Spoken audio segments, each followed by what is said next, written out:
Hello, everyone, and welcome back to Pro AV today. One of the questions that I get all the time from people, especially people who are looking to break into the industry, is how do I do it? What does a career in AV even look like? How do I make a long-term career? How do I make money in AV? And a lot of those questions are questions that new people into the industry, whether they're recent college grads or maybe they're people that kind of come in tangentially through AV, those are questions that people are asking. And as we look to retain talent, as we look to grow our talent pool as an industry, these are conversations that are incredibly important to have. So wanted to bring on someone today who I feel like is going to be able to give some great advice, and that's David Phelps, VP of Product Management over at Samsung. Thanks so much for joining us today, David. Ben, how's it going, man? Look, hey, just enjoyed it trying to teach the community, man. But obviously your journey in the industry has been one that a lot of people would covet the opportunity to do, right? Starting at one company and really being able to grow into the role that you have now, but in many cases, probably the career path that a lot of people would like to take. But before we dig into that, would love to kind of get a chance just to know a little bit more about your career path, how you broke into the industry. So set the table for us. How did you break into AV? Yeah, sure. I'm glad to talk about it. So I was one of these college kids that had a good time while I was there. I knew I wanted to go into an area where I'd be running a business, whether that was going to be tech or, some of my other hobbies. It was kind of irrelevant at the time. I got really good advice from my father back in 2006. Samsung made an offer to me. It wasn't even in a business area. It was at accounting. And he just said, get in there and do your thing and show how hard you're willing to work. You don't have to be an accountant your whole life. So, it's a similar story throughout my career. I've really been helped and mentored by, some senior executives here. The first one of those, I was doing his expense report one day. He was wearing a Syracuse basketball shirt. I'm a big sports fan. We started, chopping it up a little bit about sports. And then I said, the next 2 or 3 times I saw him, kind of continued. And then ultimately I was like, this isn't really what I want to do. Like I'm not an accountant. I want to run a business.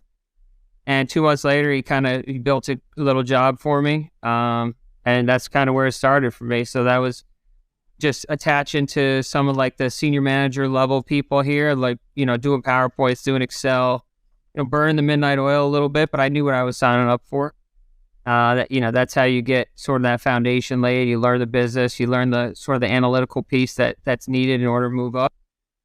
And from there, just kind of been lucky enough to move around a little bit within Samsung and ultimately land where I am today. Well, look, I love that your story kind of is that way, right? Because a lot of times when people, especially recent graduates, want to break into the industry, they assume that they're going to be doing exactly what they want right away. And whether that's the filming, whether that's being marketing, whether that's, photography. And look, those jobs do kind of exist, but not really at scale, right? So a lot of times we find ourselves into maybe an entry-level position in the company, maybe doing something that isn't super directly relevant into, the career path we want to take. But, at what point, obviously, you work a lot on the display side now. How, explain that process a little bit as you got promoted, how you end up kind of falling a little bit more into that display and B2B world. Yeah, so, Samsung Electronics America, the subsidiary that I'm a part of, is generally considered a consumer business. So I spent my first 14 years on the consumer side, started with TV, helped lead, a very small part, lead that to number 1 market share there about 15 years ago. And then just, promotion-wise and where the opportunities were sitting, I moved around a little bit. I did about a year in memory. That didn't really float my boat that much. That was a little bit different for me. Not something I wanted to stay. Then a director level role opened in smart home, which I was very interested in. So I took that opportunity. And so, over time, 14 years goes by, and I had some experience in consumer monitor. And one of my former mentors called and said, there's an opportunity on the enterprise side. And I was I'll be honest, it was a little lukewarm for me. I was thinking, I'm in this monster TV business, billions and billions of dollars. And you look at the revenue on the enterprise side, it's much smaller. But ultimately I said, 14 years of consumer, are there diminishing returns at some point? Am I not rounding myself out as a candidate internally and externally? So I made the jump. This was in the summer of 2019. And personally for my career, it's been extremely rewarding. Not only have I on a couple levels. First of all, I've been promoted a couple of times since I came to this role. So that's great for myself and my family. But I remember vividly the senior VP at the time said to me, how many years do you want to just continue to pitch product to like a Best Buy buyer or an Amazon buyer? It's really just rinse and repeat every year. The products are better, but you're talking margin structure, merchandising allowance. What are we going to do for these retailers? He said, you're going to come here. You're going to meet with the CTO of a fast food restaurant. You're going to meet with the owner's contacts of a professional sports franchise. And for me, not only just thinking like, how can I broaden my network, but it just sounded like the type of opportunity that I was ready for. And it has not disappointed. I've been in meetings, far above any level, intelligence that I've ever thought I'd be in. These are some of the smartest people in the industry, some of the smartest people in the country, running billion-dollar teams and businesses. And it's been great. And, now I look, if an opportunity were open tomorrow on the consumer side, even though that is still, the big piece of the business here, it would be tough for me to go back. I really like the breadth of product we have on display, I should say, and just the level of contact interactions that I'm having on a daily basis. Well, David, I love that you make that distinction, right? A lot of times when people think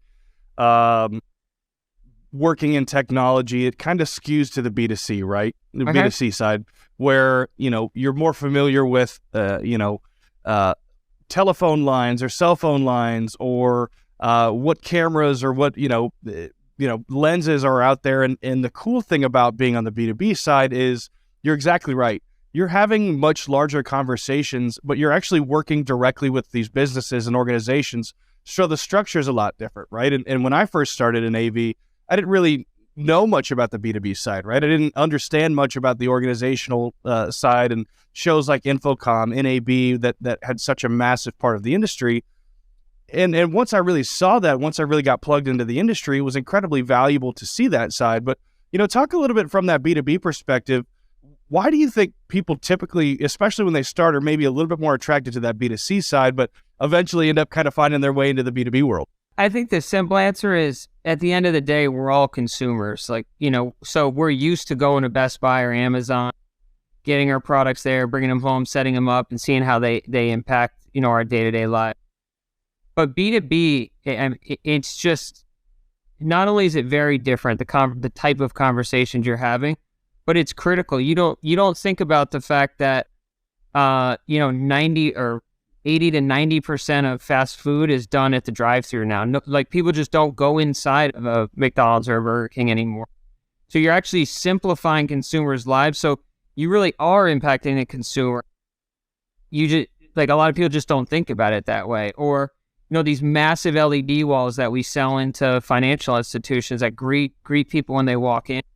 It's a totally different experience than when I used to go to the bank with my mom and I was excited because they had a gumball machine. Like, there are consumer benefits to the things we're doing, and it's just a much broader, kind of more interesting level of customer interaction. I in the past 6 months, I've met with Burger King, Formula One, the Kentucky Derby, the Churchill Downs Group. Like, it's just a litany of like nationally famous, in some cases globally famous brands that want to upgrade their technology, and who better to call than Samsung or some of our competitors to get in there and make their in-person experience better, whether that's a drive-through, a stadium, a school district, anything. Well, I appreciate really that point that you make and really that distinction too, right? There being the audience at the end of the day ends up kind of being those same people, but you're just taking a couple extra steps to get there. Yep. But, one of the things, David, that I find really impressive about your career is that you have largely decided to stay with one organization. And that's not at all by any means designed to, say that there are people moving around too much, things like that. But it is typically a little bit more rare to make that commitment and to grow with one company, and whether it's in different organizations or verticals, things like that. Talk about that a little bit, right? How impactful has it been for your career to kind of stay with one company and to grow within the company instead of trying to leave to grow? Yeah, and this is something, Ben, that I'm passionate about, but also conflicted on. To be honest with you, my dad worked for a jet engine company. He worked there for 40 years. I never thought that I'd have a similar career track as my dad, but after 17 years at Samsung, maybe I'm going to. But I often think, have I been here too long, or is there a right or wrong time to jump? And to be honest, and a credit to Samsung and the leadership that have been here, and they taken care of me, taking me under their wing, there hasn't been an opportunity that I've been offered that I can say that the pros to moving are more than the cons to leaving. So, for example, and like many people, I've had offers from Amazon and Meta, and I've sat sleepless nights with my wife talking through the ramifications of going. What does it mean for our kids, and all those types of things. And at the end of the day, Samsung for me has always stepped up and managed to check more boxes than the other places. So I can't, and I've got friends that have had, since I've been here, I've had one job, they've had 10. And I can't say what they've done is right or wrong, but for me, the company has invested in me. I feel like, I've proven that I'm a dedicated resource or asset for the company, and it just continues to work itself out. Ultimately, will that come to an end someday? Maybe, but for now, that opportunity hasn't presented itself. So the other things you have to factor in, and a lot of times you just look at, okay, what's my comp going to be? Like, how can I make the most money that I want to make? But I think that's more of a young mindset. When I was in my 20s, I thought that way. Now, with a family and other things, you start to think about the non-monetary things. So, for example, I'm based around New York City, but I get to drive to work, so I'm not beholden to a train schedule or having to be in at 6 o'clock to beat the traffic at the Lincoln Tunnel. So that's a huge plus for me. I can get in my car at the end of the day and just kind of have my 35, 40 minutes listening to, satellite radio or Spotify. And by the time I get home, I'm disengaged from the job, and unless I, connect later on just to catch up on stuff. A train is not that sort of situation. So for me, being able to drive for work is critical. To work is critical, I should say. So that's just one example of other things that play into the decision. And also, coming back full circle to the beginning, regardless of who the leadership has been here, I've found a way to work well with them, and they've continued to kind of shepherd me up through the organization to now I'm looking at, new hires and people that we've brought in, including some now hiring some Gen Zs, and thinking, how can I help them the way that I was helped? Because nobody can do it alone, and it's tough to find people that genuinely care about your career. I've been lucky to have 5 or 6 people that have truly taken a vested interest in me. So at minimum, I need to do that for the new people that we're bringing in. Well, David, you talk about, obviously millennials, Gen Z being really honestly making up a majority of the workforce right now, right? How have you seen that some of the recruiting trends change, especially on the points of entry? Yeah, so I think first of all, I'm just fascinated by, because I'm technically a millennial. I think I'm like the first year being a millennial, but I'm not like really a millennial, I don't think. So factor them out. I am fascinated by Gen Z. I've hired like 3 of them in the last year or so. Just their thought processes, the way they analyze situations, their willingness to say, you know what, that's not for me, just walk. Like, we haven't, thankfully, our three people have stayed, and I'm trying to hire more and more, but it's just so different than what I was like. Not that one's right and one's wrong. Like I said, I'm just fascinated by the way they look at the world and life. Points of entry wise, I think there a couple of things. Number one, luck plays into it. The job market has slowed down, and some of the big tech companies, obviously, it's not a secret, they're hiring less and eliminating roles. So you've got to find your way to get in. And I use my LinkedIn all the time to reach out to recent college grads. I think over my years here, we haven't done a good enough job getting younger in our workforce, and bringing in these new personality types to help kind of stabilize the my age people versus the young people, and get those new viewpoints. I think it's critical. But really, and this is probably bad advice, Ben, so you might want to edit this out, but I did not spend my 4 years at college thinking about what was going to be next. I made lifelong friends. I went to a lot of football games. We had a lot of fun. And that's kind of some advice that I give to people, because though that time period is finite. And I saw kids, classmates just go crazy because they didn't have an internship or they didn't have their job lined up. I think you've got to, at that point in your life, you got to prioritize, starting to mature a little bit and having an eye on the future. But realize when those 4 years are gone, you're waking up and you're an adult and you're punching a clock and you're doing a lot of PowerPoint, a lot of Excel. So that's advice I routinely give when I'm on college campuses and talking to people. Not that I'm not there to help, but don't lose sight of the now for some of these people. You're exactly right. And I think that's manifested itself a little bit inside of our industry, to where you've seen people maybe go to school for one specific thing, but their lifelong hobby might have always been graphic design or marketing or entrepreneurship. And you're seeing people with business degrees and theater degrees and so many other, degrees and focuses coming into the AV industry because they really enjoy it, right? Or maybe they, whenever they were younger, they were really into cinematography and things like that. And obviously that career path looks a little bit different.